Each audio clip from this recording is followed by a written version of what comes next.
Assalamualaikum warahmatullahi wabarakatuh. Jumpa lagi bersama saya Hadi di channel Ngulik Sejarah.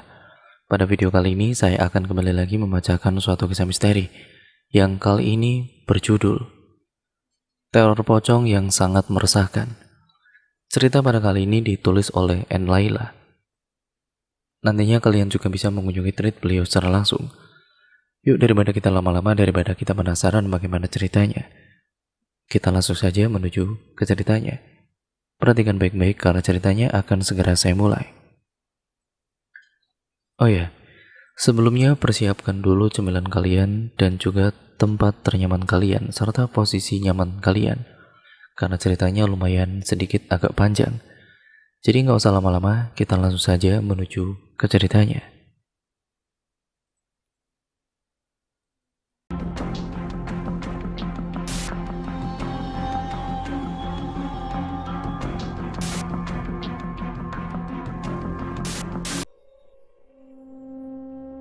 Cerita ini dialami oleh beberapa keluarga di kampung tersebut yang mendapatkan teror pocong. Teror pocong ini sudah sangat meresahkan warga kampungnya. Entah dari mana teror pocong ini datang. Setiap harinya warga kampung tersebut selalu mendapatkan teror di malam hari. Padahal sebelumnya kampungnya ini aman-aman saja, tanpa ada gangguan teror pocong tersebut. Yang pertama kali melihat teror pocong ini adalah keluarganya Pak Latif. Pada suatu malam, sekitar pukul 9 malam, anaknya Pak Latif ini, yang kedua, atau bungsu ini tepatnya, mau minum ambil air putih di dapur. Sebelumnya, Ali, anak bungsunya ini, sudah tidur terlebih dahulu.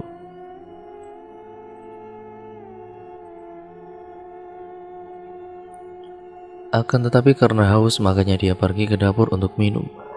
Alim tidurnya bersama dengan kakaknya yang kita sebut saja namanya Eki. Kala itu Eki belum tertidur, masih memainkan ponsel. Jadi tahu kalau adiknya ini terbangun dan mau ke dapur. Usia Alim ini sekitar 12 tahun. Saat Alim menuju ke dapur, tiba-tiba Eki mendengar suara ada gelas dan teko terjatuh ke lantai secara bersamaan. Prak! Sontak saja Eki pun terkejut saat mendengar gelas dan teko itu terjatuh. Akhirnya karena penasaran dan takut kenapa-napa, akhirnya Eki ini menghampiri ke arah Alim untuk memastikan apa yang terjadi.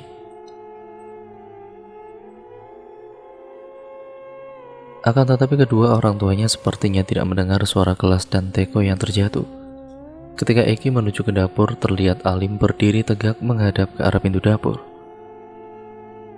Dengan tubuh yang kaku, matanya melotot dan pandangannya pun kosong, serta mulutnya terbuka kaku, tidak bisa berbicara sama sekali. Lim, kamu kenapa, Lim? Teriak Eki. Eki melihat ke arah pintu dapurnya. Betapa terkejutnya Eki saat melihat ternyata adalah sosok pocong berwajah hitam menatap tajam ke arah adiknya dan Eki. Sontak saja Eki pun terkejut. Namun saat itu juga Eki kaku mau berteriak tidak bisa, dadanya terasa sangat sesak. Akhirnya Eki membaca doa dari dalam hatinya. Dan perlahan-lahan sosok pocong hitam itu pun perlahan-lahan mulai hilang dengan sendirinya dengan mengeluarkan asap tebal. Ketika pocong itu pergi, barulah Eki bisa bergerak. Akan tetapi tidak dengan adiknya. Alim masih terbujur kaku dan tidak bisa bergerak. Akhirnya Eki berteriak memanggil kedua orang tuanya. Pak, Bu, teriak Eki. Eki pun berusaha membawa tubuh adiknya yang kaku itu digendongannya menuju ke dalam kamar. Karena tidak ada respon dari kedua orang tuanya, akhirnya Eki datang ke kamarnya dan membangunkan kedua orang tuanya. Pak, buka Pak. Beberapa saat kemudian kedua orang tuanya pun terbangun. Karena ekspresi Eki panik, kedua orang tuanya pun ikut panik. Alim, Bu, Alim, ayo cepat keluar kamar. Kemana? Dan juga kenapa adik kamu itu? Akhirnya kedua orang tuanya pun menuju ke kamarnya Eki dan Alim. Terlihat Alim masih terbujur kaku, ibunya langsung menangis dan menanyakan apa yang sebenarnya terjadi. Alim kenapa? Kenapa dia bisa begini? Tanya ibu dengan meneteskan air mata. Eki pun menceritakan semuanya kepada orang tuanya. Tadi saat aku menghampiri Ali, dia sudah berdiri kaku menghadap ke arah pintu dengan mata melotot dan juga mulut menganga. Saat aku lihat ternyata ada sosok pocong, Pak, Bu, jelas Eki. Pocong? Pocong siapa? Tanya bapak keheranan. Karena biasanya kalau ada sosok pocong kentayangan, ada orang yang baru meninggal, sedangkan akhir-akhir ini di kampungnya tidak ada orang meninggal. Akhirnya bapak langsung membacakan ayat-ayat suci Al-Quran untuk menyadarkan anak bungsunya itu. Beberapa saat kemudian, Alim sadar, namun masih dalam keadaan yang linglung. Alhamdulillah, ambilkan minum untuk Alim, Ki, coba, Ki, ucap bapak. Eki pun ke dapur dengan perasaan yang was-was karena masih takut ada sosok pocong itu lagi datang di hadapannya. Namun ternyata sudah tidak ada. Eki kembali lagi ke kamarnya dengan membawa segelas air putih. Ini, Pak, ucap Eki memberikan segelas air putih untuk Alim. Setelah selesai meneguk segelas air putih itu, Alim dibiarkan untuk istirahat terlebih dahulu. Karena kalau dicecar malam itu juga, takutnya Alim kepikiran lagi dan syok lagi. Ya sudah, kamu tidur dulu ya, Lim. Jangan lupa berdoa, ucap ibu. Singkat ceritanya, keesokan paginya Alim menceritakan kepada kedua orang tuanya saat sedang sarapan bersama di ruang makan. Tadi kamu kenapa, Lim? Tanya ibu. Tadi malam itu saat aku mau ambil air putih, tiba-tiba aku dikejutkan dengan sosok pocong yang tiba-tiba muncul dengan wajah yang seram dan wajahnya hitam. Saat aku mau teriak, tidak bisa. Dadanya rasanya sesak, tubuh kaku semua. Padahal aku sudah teriak manggil bapak, ibu, dan Mas Eki. Tapi tidak ada yang dengar, ucap Alim. Ya sudah, kita jangan ceritakan kepada tetangga atau warga sekitar sini, karena takut nantinya jadi fitnah. Malam berikutnya, salah satu tetangganya yang mendapat teror pocong itu. Saat itu Karmin sedang mau menutup jendelanya saat waktu pada maghrib. Namun Pak Karmin dikejutkan dengan sosok pocong yang berdiri tepat di depan jendelanya dengan wajah hitam dan menyeramkan. Sontak Pak Karmin pun terperanjat dan tubuhnya terpental jatuh hingga pingsan. Istrinya yang melihat suaminya pingsan itu langsung syok dan menghampiri Pak Karmin. Namun saat mau membangunkan Pak Karmin, istrinya yaitu Bu Betty mencium bau bangkai yang menyengat di hidungnya. Dengan penasaran, Bu Betty pun melihat ke arah belakang tubuhnya. Saat melihat ternyata itu adalah sosok pocong yang berdiri menatap tajam ke arah Bu Betty, yang tadinya mau membantu suaminya bangun, tapi malah Bu Betty sendiri yang ikut jatuh pingsan. Akhirnya, mereka berdua ini tidak sadarkan diri hingga pagi hari. Karena di dalam rumahnya, mereka tinggal berdua saja saat itu kebetulan anaknya menginap di rumah neneknya. Keesokan harinya saat Pak Karmin dan Bu Betty terbangun, mereka saling tatap dan menggaruk-garuk rambutnya yang tidak gatal. Saat itu mereka berdua masih dalam keadaan linglung, jadi masih belum bisa mengingat kejadian semalam. Siangnya Pak Karmin dan Bu Betty pun saling bercerita kalau semalam keduanya melihat sosok pocong hitam. Tadi malam, Bapak kenapa kok pingsan? Tanya Bu Betty. Waktu Bapak mau menutup jendela, Bapak dikejutkan dengan sosok pocong, Bu, dari depan jendela. Ya, Bapak ya terkejut terus tahu-tahu pingsan, jelas Pak Karmin. Ibu kenapa ikutan tidur di samping Bapak? Nggak mau jauh-jauh dari Bapak ya? Tambah Bapak dengan candaan.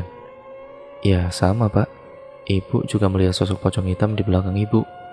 Baunya menyengat sekali pada kala itu, Pak. Ya tidak enak seperti bau bangkai. Kira-kira dari mana ya sosok pocong itu, Bu? Tanya Pak Karmin. Singkat ceritanya, berikutnya juga dialami oleh salah satu tetangganya. Waktu itu sekeluarga sedang menonton televisi, namun saat itu juga yang melihat hanya anaknya saja. Sebut saja namanya Mbak Winda. Mbak Winda melihat ada sosok pocong lewat tepat di depan televisinya. Itu terlihat jelas di hadapannya Mbak Winda, namun yang lainnya tidak melihat sosok pocong itu. Seketika Mbak Winda terengah, tubuhnya kaku dan tidak bisa ngomong apa-apa. Ibunya yang melihat Mbak Winda tiba-tiba kaku, sontak terkejut dan juga panik. Astagfirullah, Win, kamu kenapa? Teriak ibunya. Karena masih sore sekitar pukul 8 malam, akhirnya bapaknya Mbak Winda ini mendatangi ke rumah Pak Ustadz untuk meminta pertolongan dan mendoakan Mbak Winda. Pak Ustadz pun datang ke rumahnya untuk mendoakan Mbak Winda yang terbujur kaku seperti orang yang sedang sakit stroke. Matanya melotot, mulutnya menganga, semua badannya kaku. Pak Ustadz pun mulai merapalkan ayat-ayat suci Al-Quran. Dan beberapa saat kemudian Mbak Winda tersadar dan kembali seperti semula. Pak Ustadz langsung memberikan minuman kepada Mbak Winda yang sebelumnya sudah didoakan. Setelah sudah sadar, Mbak Winda langsung dicecar dengan berbagai pertanyaan. "Kamu kenapa, Win?" tanya ibunya.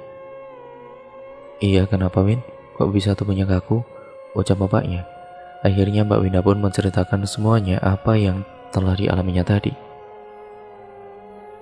"Aku melihat sosok pocong melompat di depan televisi, menatap tajam ke arahku. Tiba-tiba saat aku mau teriak, ya mulutnya benar-benar kaku, tidak bisa berteriak. Tubuhnya pun kaku dan dadanya terasa sesak. Udah teriak tapi tidak ada yang dengar," jelas Mbak Winda. "Astagfirullah," ucap Pak Ustadz. Singkat ceritanya, malam berikutnya ada juga salah satu tetangganya yang sedang tidur. Sebut saja namanya Mas Fatan. Saat itu kasurnya Mas Fatan ini diletakkan di atas dipan. Sekitar pukul 10 malam, Mas Fatan ini belum tertidur. Dia masih memainkan ponselnya, scroll-scroll sosial media. Namanya juga anak muda, jadi sukanya begadang. Tiba-tiba Mas Fatan mendengar ada suara dengkuran yang cukup keras. Saat itu pikir Mas Fatan, suara dengkuran bapaknya. Karena Mas Fatan kan tidurnya sendirian, jadi mungkin bapaknya mendengkur dengan keras. Namun saat didengarkan dengan seksama, suara dengkuran itu semakin jelas dan semakin jelas. Suaranya seperti mengeram, tapi itu suara dengkuran. Mas Fatan pun merasa kalau suara itu berasal dari kolong tempat tidurnya. Suaranya jelas sekali dan tiba-tiba Mas Fatan mencium bau bangkai di dalam kamarnya yang menyeruak di hidungnya. Karena penasaran, akhirnya Mas Fatan perlahan-lahan turun dan melihat ke arah kolong tempat tidurnya itu. Saat dilihat, betapa terkejutnya Mas Fatan melihat sosok pocong yang sedang terlentang di lantai. Dan saat Mas Fatan melihat ke arah sosok pocong itu, sosok pocong berwajah hitam memanglingkan wajahnya ke arah Mas Fatan dengan tatapan matanya yang tajam. Sontak Mas Fatan pun terkejut dan seketika tubuhnya pun kaku saat menatap ke arah sosok pocong itu. Beberapa saat kemudian Mas Fatan pun baru bisa kabur dan berteriak. "Wah, tolong, teriak Mas Fatan. Mas Fatan pun langsung lari menuju ke kamar kedua orang tuanya dan menggedor-gedor pintunya dengan keras. Pak, Bu, Ibu," teriaknya. Bapaknya yang pertama kali membukakan pintu kamarnya. Saat pintunya sudah dibukakan oleh bapaknya, Mas Fatan langsung lari masuk ke dalam kamar orang tuanya dan juga ikut tidur di kamarnya karena takut kalau tidur sendirian. "Kamu itu kenapa, Tan?" tanya bapaknya. Karena mendengar kegaduhan, akhirnya ibunya pun ikut terbangun. Namun Mas Fatan belum bisa menceritakan kepada kedua orang tuanya karena dia masih panik dan nafasnya pun masih terasa ngos-ngosan. "Bu, tolong ambilin minum dulu, Bu. Ini untuk Fatan," ucap bapak. Ibunya pun bangun dan pergi menuju ke dapur untuk mengambilkan air minum. Beberapa saat kemudian ibunya datang dengan membawa segelas air putih. Namun pandangan Mas Fatan saat itu tertuju pada sosok pocong yang berjalan mengikuti dari belakang tubuhnya ibunya. Sontak Mas Fatan menunjukkan jari telunjuknya ke arah ibunya. Namun saat mau mengatakan sesuatu, mulutnya sangat susah untuk bicara dan terasa seperti terkunci rapat. Seketika tubuhnya kaku. Namun saat ibunya duduk di samping Mas Fatan, sosok pocong berwajah hitam itu menghilang dengan sendirinya dengan perlahan-lahan dan meninggalkan kepulan asap. Namun yang melihat kepulan asap itu cuma Mas Fatan. Kedua orang tuanya pun tidak melihat kepulan asap itu. Saat sosok pocong itu pergi dan menghilang, Mas Fatan pun sudah kembali normal, tubuhnya tidak kaku lagi. "Ini diminum dulu," ucap ibunya dengan memberikan segelas air putih. Dengan perlahan-lahan, Mas Fatan meneguk segelas air putih itu. Dan setelah sudah cukup tenang, nafasnya pun sudah beraturan. Mas Fatan baru menceritakan kepada kedua orang tuanya. Di kamar aku mendengar suara orang mendengkur dengan keras. Aku pikir itu suara bapak. Sampai ke kamar, Bu. Namun saat diperhatikan suara itu semakin keras dan semakin dekat. Tiba-tiba mencium bau bangkai akunya. Karena penasaran akhirnya aku lihat ke bawah kolong tempat tidur dan ternyata sosok pocong terlentang di lantai. Jelas Mas Fatan. Terus tadi kenapa kamu menuju ke arah ibu saat ibu sedang berjalan? Di belakang ibu tadi ada sosok pocong yang mengikuti ibu dari belakang sampai sini, Bu. Tapi saat ibu duduk, pocong itu menghilang dan meninggalkan kepulan asap, ucap Mas Fatan. Kedua orang tuanya pun hanya saling tatap seakan percaya dan tidak percaya, karena takutnya Mas Fatan ini sedang berhalusinasi. Bapak ibu gak percaya sama aku? Tanya Mas Fatan. Percaya kok. Sudah, kamu istirahat saja, ucap ibu. Tapi aku ikut tidur di sini ya, Bu. Soalnya aku masih takut. Aku tidur di bawah gak apa-apa. Yang penting gak sendirian, ucap Mas Fatan. Ya sudah, terserah kamu, ucap ibunya. Saat itu waktu menunjukkan sekitar pukul 1 malam. Mas Fatan pun tidur di kamar kedua orang tuanya dengan beralaskan tikar yang ada di kamarnya. Beberapa menit kemudian Mas Fatan akhirnya bisa tertidur dengan pulas. Namun sekitar pukul 3 dini hari, Mas Fatan pun mencium bau bangkai yang menyeruak di hidungnya. Dan Mas Fatan pun mengendus-ngendus hidungnya dengan keadaan setengah sadar. Aroma itu sangat dekat sekali di hidungnya. Mas Fatan pun dengan perlahan-lahan membuka kedua matanya. Saat membuka kedua matanya, betapa terkejutnya Mas Fatan melihat ada sosok pocong yang berbaring tepat di sampingnya Mas Fatan. Sosok pocong itu menatap tajam ke arah Mas Fatan dengan tatapan tajam. Saat itu Mas Fatan benar-benar ingin berteriak kencang-kencangnya. Namun mulutnya Mas Fatan terasa seperti terkunci dan bisa berbicara. Tubuhnya pun kaku menghadap ke arahnya Mas Fatan. Mas Fatan hanya bisa menangis dan juga air matanya keluar melalui pojok matanya. Kedua orang tuanya pun sedang tertidur dengan lelapnya. Beberapa saat kemudian, setelah Mas Fatan bertatap-tatapan dengan sosok pocong itu, seketika Mas Fatan pingsan dan tidak tersadarkan dirinya hingga pagi. Di dalam dirinya yang tidak tersadarkan itu, Mas Fatan seperti dibawa ke alam lain. Tepatnya seperti di istana yang besar dan megah, namun di istana itu yang menempati sosok-sosok pocong dengan berwajah hitam dengan bentuk wajah yang berbeda-beda. Mas Fatan masuk ke dalam istana itu, dan Mas Fatan dipersilakan untuk duduk di istana itu. Pokoknya Mas Fatan diperlakukan layaknya raja di tempat itu. Namun saat Mas Fatan akan meminum jus yang sudah dihidangkan oleh sosok pocong yang ada di sana, jus yang tadinya berwarna oranye itu seketika berubah warna menjadi warna merah kehitaman. Akhirnya Mas Fatan pun tidak jadi meminum jus itu. Entah anehnya, Mas Fatan mengikuti saja untuk masuk ke istana itu. Saat tidak jadi minum jus itu, seketika Mas Fatan tersadarkan dirinya. Ketika Mas Fatan tersadarkan dirinya, ternyata sudah banyak orang yang berada di sekeliling tubuhnya Mas Fatan yang terbaring.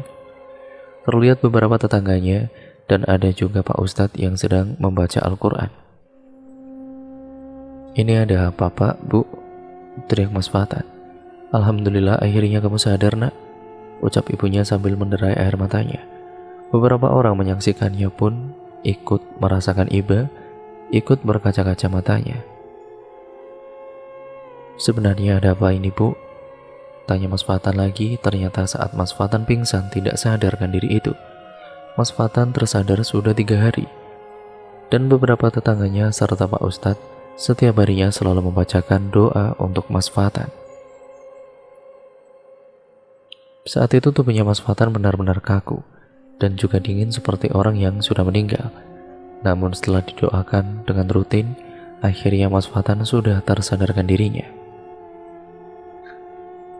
Karena kata Pak Ustadz, Mas Fatan ini akan dijadikan tumbal oleh seseorang dengan teror pocong itu. Saat itu Mas Fatan langsung diberikan teh hangat untuk menenangkannya. Kedua orang tuanya tidak henti-hentinya menangis dan memeluk Mas Fatan. Dari kejadian itu, Pak Ustadz pun membacakan doa untuk Mas Fatan dan membuat pagar gaib agar Mas Fatan ini tidak diganggu oleh sosok pocong itu lagi yang akan menjadikan Mas Fatan ini tumbal. Setelah kejadian itu, beberapa warga ternyata mengalami teror tersebut. Mereka pun saling bertukar cerita tentang yang dialaminya saat melihat teror pocong itu. Akhirnya Pak Ustadz menyarankan untuk tidak keluar rumah mulai dari jam 7 malam. Jangan ada yang keluar rumah walaupun ada keperluan penting. Akhirnya kampung itu pun menjadi sepi, tidak ada yang berani keluyuran keluar rumah mulai dari pukul 7 malam.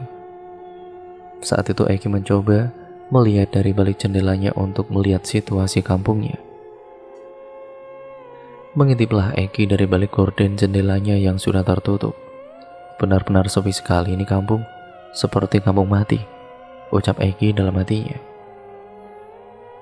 Ketika melihat ke arah jalan yang ada di depan rumahnya, Eki melihat ada beberapa sosok pocong, sekitar 5 pocong itu terbang melayang di hadapan jalan rumahnya. Sosok pocong itu pun terbang dengan berbaris urut satu persatu dengan jarak beberapa meter.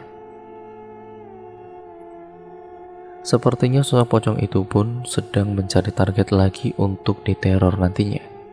Akhirnya Eki pun pergi masuk ke dalam dan menutup kembali gordennya karena takut. Dia lari terbirit-birit menuju ke dalam kamar dan langsung menarik selimutnya dan menenggelamkan tubuhnya ke dalam selimut tersebut. Namun Alim menanyakan kepada kakaknya, ketakutan itu kenapa? Mas, kenapa mas? Tanya Alim. Karena Alim melihat kakaknya itu sangat ketakutan dan nafasnya sangat ngos-ngosan. Namun Eki tidak menggubris pertanyaan dari adiknya itu. Saat menenggelamkan kepala dan tubuhnya masuk ke dalam selimut itu, Eki mendengar ada suara dengkuran lagi dari bawah kolong tempat tidurnya. Akan tetapi Eki tidak berani untuk melihat ke bawah kolong tempat tidurnya itu. Akhirnya dengan tubuh yang gemetaran merinding, keringat dingin membasahi tubuhnya. Eki terus membaca doa dan menenggelamkan tubuhnya di dalam selimut. Singkat ceritanya, sampai pagi Eki tidak bisa tidur dan akhirnya pagi itu juga Eki demam tinggi. Sampai sekitar semingguan, Eki sakit sampai sudah dibawa berobat ke sana kemari dan akhirnya Eki bisa sembuh setelah seminggu itu. Eki itu usianya sekitar 23 tahun. Dia sekarang menganggur karena sudah habis kontrak kerja. Sekitar 2 tahun Eki ini sempat merantau ke Jakarta. Dan saat ini dia masih mencari pekerjaan lain dan mendaftar ke berbagai perusahaan lain, namun belum ada yang menyangkutnya. Pernah anak-anak di kampungnya ini bermain petak umpet saat habis maghrib di kebun milik tetangganya. Beberapa anak-anak setelah sholat dan mengaji langsung main pergi ke kebun. Padahal sudah dibilangin jangan keluar lebih dari jam 7 malam. Namun anak-anak ini bandel, kalau dibilangin tidak mau mendengarkan. Malam itu sekitar 5 anak bermain petak umpet, antaranya Ega, Arfan, Adi, Ciko, dan Tio. Saat itu yang jaga adalah Ciko, sedangkan yang lainnya berpencar untuk ngumpet dan mencari tempat persembunyian yang dirasa aman dari pencarian penjaganya. Ega dan Adi ngumpet bersamaan di samping pohon pisang yang dekat dengan kandang ayam. Tempatnya sangat gelap sekali sampai Ega dan Adi digigit nyamuk. Aduh, sakit banget. Nyamuknya pada nakal nih, rintih Ega. Ah, lebay kamu, ucap Adi. Saat hitungan dari angka 1 sampai angka 10 sudah selesai, Ciko pun kemudian mulai mencari di mana mereka bersembunyi. Dengan perlahan-lahan, dengan semak-semak belukar dan kegelapan di kebun itu, Ciko mencari. Tiba-tiba ada salah satu dedaunan yang bergoyang-goyang sendiri. Saat dihampiri oleh Ciko, ternyata ada Arfan dan Tio di situ. Akhirnya Ciko pun buru-buru lari ke pohon yang jadi pos jaga dan mengatakan, "Pelong." Akhirnya Mereka bertiga berpencar untuk mencari Ega dan Adi. Sudah lama sekali mereka berputar-putar mencari namun tidak ketemu juga. Ega, Adi, teriak teman-temannya. Saat sedang bersembunyi, tiba-tiba pohon pisang yang ada di sampingnya Ega itu bergoyang-goyang sendiri, membuat pandangan Ega tertuju pada pohon pisang itu. Betapa terkejutnya Ega saat melihat dari balik belakang pohon pisangnya, tiba-tiba muncul sosok pocong berwajah hitam dengan kain putih lusuh banyak tanahnya. Sontak Ega berteriak, "Wah, ada apa sih Gak?" tanya Adi.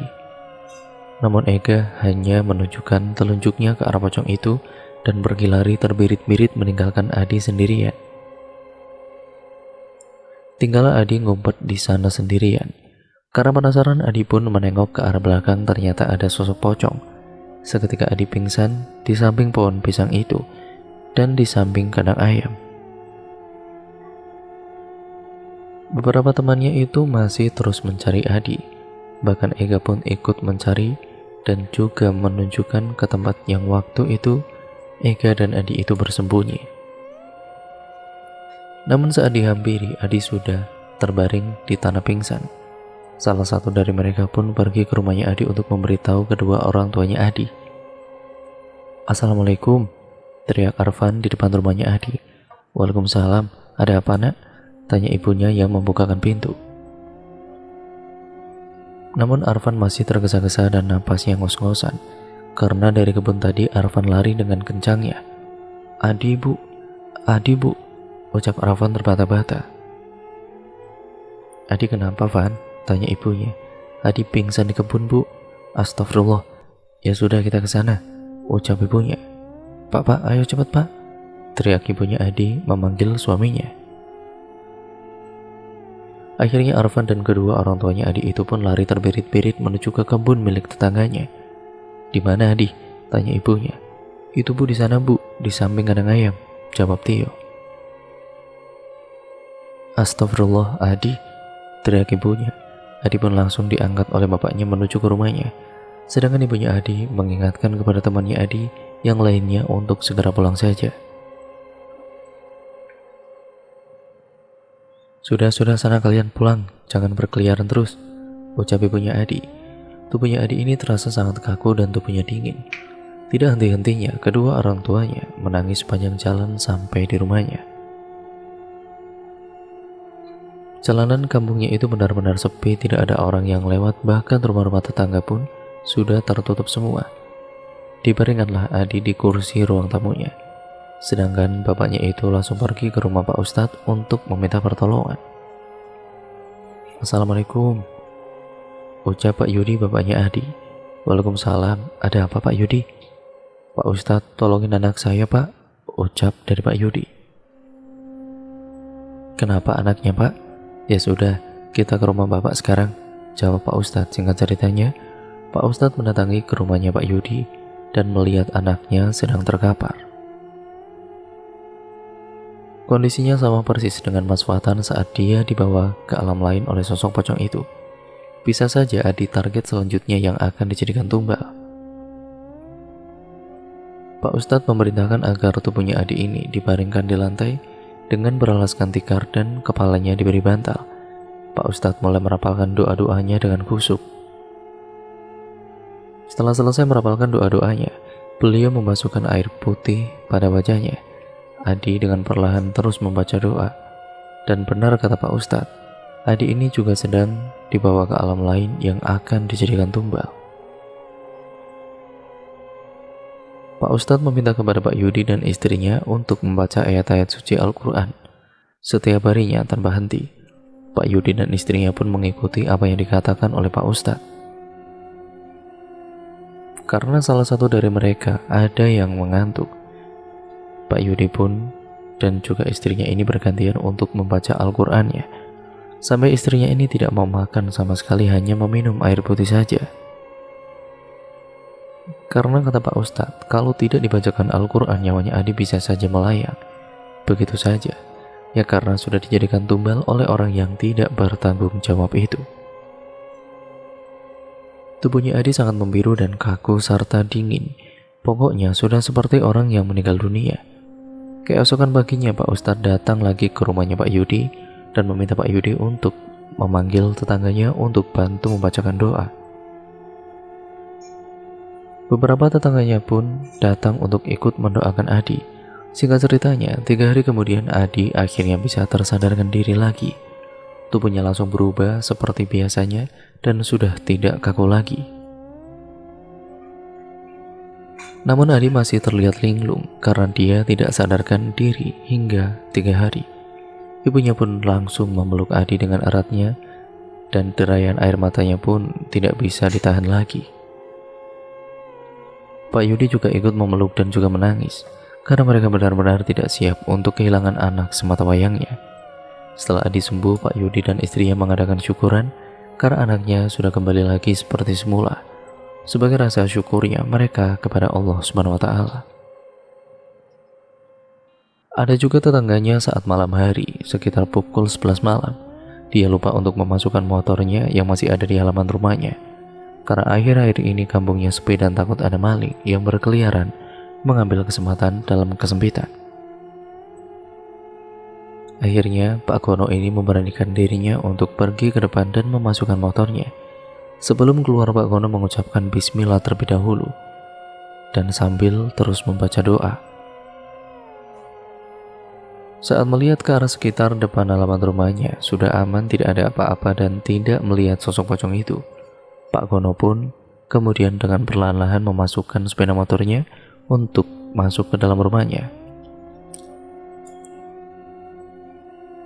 Belum sampai ke dalam rumahnya, masih berada di teras rumah, Pak Gono melihat ke arah sebuah pilar rumahnya. Namun ada yang aneh, saat melihat ke arah pilar rumahnya yang berdiri tegak itu tiba-tiba ada 2. Padahal setahu Pak Gono waktu mendirikan pilar penyangga rumahnya, yang ada di tengah-tengahnya itu ya ada 1. Karena penasaran, Pak Gono pun menghentikan langkahnya sejenak dan menatap ke arah pilar yang berjejer 2 itu. Saat dilihat dengan seksama kedua matanya, ternyata ada sosok pocong yang berwajah hitam menjulang tinggi sekali, setinggi pilar rumahnya Pak Gono. Sontak pada kala itu Pak Gono terkejut dan langsung membawa motornya lari masuk ke dalam rumah. Ketika masuk ke dalam rumah mau menutup pintu depan rumahnya, itu ternyata sudah ada sosok pocong yang berdiri menghadang di ambang pintunya.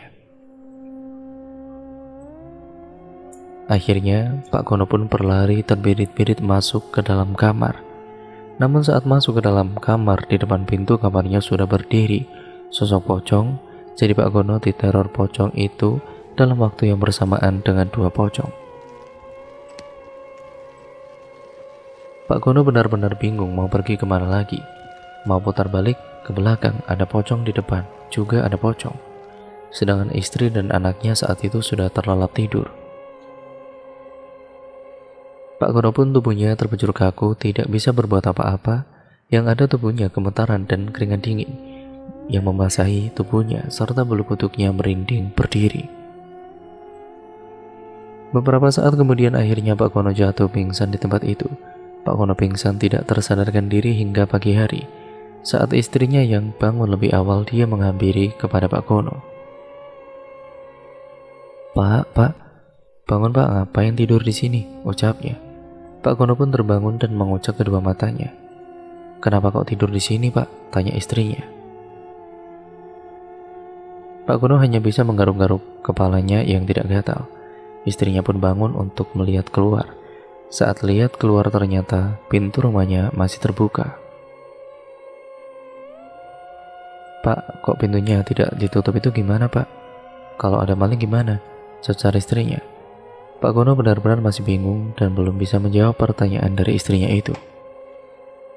Bu, minum Bu, pinta Pak Gono. Istrinya pun mengambilkan segelas air putih untuk Pak Gono. Ini Pak. Setelah meneguk air putih tersebut, Pak Gono perlahan mulai tenang dan sudah ingat tentang kejadian semalam. Jadi gini Bu, semalam kan Bapak mau memasukkan motor yang masih ada di halaman, mau dibawa masuk. Tiba-tiba pilar rumah itu ada 2 Bu. Karena heran Bapak melihat ke arah pilar itu, ternyata Sosok pocong tinggi menyerupai pilar itu, Bu. Saat mau menutup pintu, pocong itu sudah berdiri di depan pintu. Dan saat Bapak mau mencoba masuk ke kamar, ya pocong itu berdiri di depan pintu. Bapak pun akhirnya pingsan, jelas Pak Gono. Astagfirullah, kok serem ya Pak? Iya Bu, benar-benar merasakan teror pocong itu, ucap Pak Gono. Dan singkat ceritanya, saat itu Eki bersama dengan teman-temannya berencana untuk mengadakan acara bakar-bakaran di rumahnya Eki. Sebelumnya mereka sudah janjian lewat pesan, dan malam ini mereka bertiga berkumpul untuk bakar-bakaran singkong. Ia mengharuskan mereka bertiga pergi terlebih dahulu ke kebun untuk memetik singkongnya. Jalur menuju ke kebun belakang rumahnya Eki itu ada sebuah kali dengan jembatan kayu untuk menyeberang ke kebun. Mereka bertiga pun membawa senter untuk penerangannya saat melewati jembatan itu, karena suasananya di jembatan sungai itu sangat gelap sekali. Saat sedang berada di tengah-tengah jembatan itu, tiba-tiba jembatannya goyang-goyang. Mereka pun saling menyalahkan karena dikiranya dari salah satu dari mereka itu ada yang bercanda di jembatan itu. Namun ternyata tidak ada yang sengaja menggoyang-goyangkan jembatan. Tiba-tiba pandangan Tanto menuju ke arah pohon nangka. Di atasnya dia melihat ada bayangan putih. Ternyata saat dilihat dengan jelas adalah sosok pocong. "Woi, pocong itu di atas pohon nangka!" teriak Tanto, membuat semuanya panik. Tiba-tiba tercium aroma seperti bakaran singkong dari arah belakang mereka. Karena penasaran, mereka pun menengok ke arah belakang. Saat melihat ke arah belakang, betapa terkejutnya mereka bertiga. Ada dua sosok pocong yang berdiri dan menggoyang-goyangkan jembatan. Sontak mereka berteriak, tubuhnya kaku, tidak bisa bergerak karena kalau bergerak pun mereka akan jatuh. Eki pun mencoba menenangkan Tanto dan Amal untuk tidak terlihat panik ataupun terlalu panik. "Sudah, tenang, mending kita baca doa sama-sama supaya kita tidak diganggu," ucap Eki. Mereka bertiga pun akhirnya saling membaca doa dengan mulut yang berkemat-kamit. Setelah beberapa saat kemudian, sosok pocong itu pun ternyata menghilang dengan perlahan-lahan dan seperti biasanya meninggalkan kepulan asap. Mereka bertiga pun segera pergi ke kebun untuk mencabut singkongnya dengan terburu-buru karena takut pocong itu datang lagi. Setelah selesai mengambil beberapa singkongnya, mereka langsung kembali ke rumah Eki. Dan saat mereka pulang itu, mereka tidak mendapat gangguan lagi dari sosok pocong itu. Sesampainya di rumah Eki, mereka mulailah untuk mengupas singkongnya, dan setelah dikupas singkong itu langsung dicuci, biar tidak ada sisa tanah yang menempel di singkong itu. Setelah selesai, mereka langsung menyiapkan bahan-bahannya dan juga mulai menyalakan api dengan kayu bakarnya. Dengan sebagian singkongnya mulai dibakar satu persatu. Aroma singkong itu tercium sangat wangi sekali, dan ternyata aroma singkong itu malah mengundang sosok pocong untuk datang ke tempatnya mereka. Mereka mengadakan bakar-bakaran itu sekitar pukul 11 malam. Pantas saja sosok pocong itu pun datang, apalagi mereka mencium bau singkong. Sebelumnya, mereka ini belum menyadari kalau sosok pocong itu ikut dengan mereka. Acara bakar-bakaran itu dilakukan di belakang rumahnya Eki, dan sosok pocong terdiri 3 pocong itu duduk di atas pohon belakang rumahnya Eki dan menatap tajam ke arah mereka bertiga. Yang pertama kali melihat ke arah pohon belakang rumahnya Eki adalah Tanto. "Pocong!" teriak Tanto. Sontak Amal dan Eki pun melihat ke arah yang ditunjuk oleh Tanto. Seketika ketiga pocong itu pun terbang menghampiri ke arah mereka. Mereka pun kemudian menyiram api yang menyala dengan air yang ada, dan mereka bertiga meninggalkan bakaran singkong itu lalu masuk ke dalam rumahnya Eki. Dengan terberit-berit dan kala itu Eki langsung mengunci rapat pintu belakang rumahnya itu. Ketiganya sangat gemetaran dan takut karena selalu diteror oleh sosok pocong. Saat mereka masuk, sosok pocong itu pun pergi entah kemana. Eki, Tanto, dan juga Amal mengintip dari jendela belakang rumahnya Eki. Egi dan teman-temannya masuk ke dalam kamar. Egi dan kedua temannya itu pun berniat untuk menginap di rumahnya Egi, karena mereka berdua, Tanto dan Amal, takut jika harus pulang saat itu juga. "Aku nginap di sini saja, Ki. Pulangnya besok, soalnya aku benar-benar takut nih," ucap Tanto. "Iya, Ki, aku juga nginap di sini ya," timbal Amal. "Iya ya, gak apa-apa. Kalian tidur di ruang tengah saja ya. Kalau di dalam kamar gak muat, ada adikku soalnya." Akhirnya Tanto dan Amal tidur di kasur ruang tengah depan televisi, sedangkan Egi tidur di dalam dengan Alim adiknya. Singkat ceritanya, karena beberapa warga kampung itu sudah muak dengan teror pocong itu, akhirnya beberapa warga berkumpul untuk membicarakan tentang teror pocong ini. Pak Ustadz pun ikut berkumpul untuk menyelesaikan masalah ini. Kata Pak Ustadz, bisa jadi sosok-sosok yang berkeliaran itu adalah kiriman dari seseorang yang melakukan pesugihan dan mencari tumbal ke kampung itu. Karena sudah ada 2 korban yang akan menjadi tumbal, namun akhirnya digagalkan, yaitu Mas Fatan dan Adi, anaknya Pak Yudi. Jalan satu-satunya, semua warga kampung itu harus bekerja sama untuk menuntaskan teror pocong ini. Akhirnya semua warga mengadakan doa bersama yang dilaksanakan pada rumah salah satu warga tersebut. Malam itu semua berdoa bersama. Setelah selesai acara dan doa bersama malam itu, sebagian bapak-bapak yang ada yang berjaga di pos ronda kampung itu sudah tidak memperlakukan lagi untuk tidak keluar malam, tapi karena sudah melakukan doa bersama. Para warga pun merasa sudah aman dan tidak ada lagi teror pocong itu. Namun saat bapak-bapak yang berjaga di pos ronda sambil menonton televisi di pos, seketika ada hembusan angin datang dan membuat bapak-bapak yang ada di pos ronda itu merinding dan hawanya menjadi dingin. Di dalam hembusan angin itu dibarengi dengan bau yang menyeruak di hidungnya. Aroma itu seperti bau bangkai dan juga sekelebat bapak-bapak mencium bau kemenyan. "Nggak tahu, baunya busuk memang," jawab Pak Yudi. "Apa jangan-jangan ada sosok pocong yang masih berkeliaran?" timbal Pak Karmin. Tiba-tiba terdengar suara denguran dari atas pohon yang tertanam di samping pos ronda tersebut. "Suara apa tuh? Siapa yang mendengkur?" tanya Pak Gono. Salah satu bapak-bapak pun mencari ke sekeliling pos ronda untuk memastikan. Seketika pandangan bapak itu tertuju pada pohon mangga yang ada di samping pos. "Woi, putih-putih apa tuh?" Semua mata pun memandang secara bersamaan ke arah pohon mangga itu. "Pocong!" teriak Pak Gono. Saat melihat pocong itu, Pak Yudi, Pak Karmin, Pak Gono, dan bapak-bapak yang lainnya langsung lari berhamburan meninggalkan pos ronda itu. Semuanya kembali ke rumahnya masing-masing dan menutup pintu rumahnya rapat-rapat. Keesokan paginya semua warga berkumpul lagi untuk membicarakan soal teror pocong yang ternyata masih berkeliaran. Pak Ustadz pun memberi saran untuk kerja bakti membersihkan kampungnya. Karena kalau ada seseorang yang mengirimkan sosok pocong itu, pasti ada barang bukti yang sengaja dibuang ke kampungnya. Kalau gitu, besok semua warga berkumpul untuk melakukan kerja bakti, membersihkan kampung, dan dimulai dari gapura.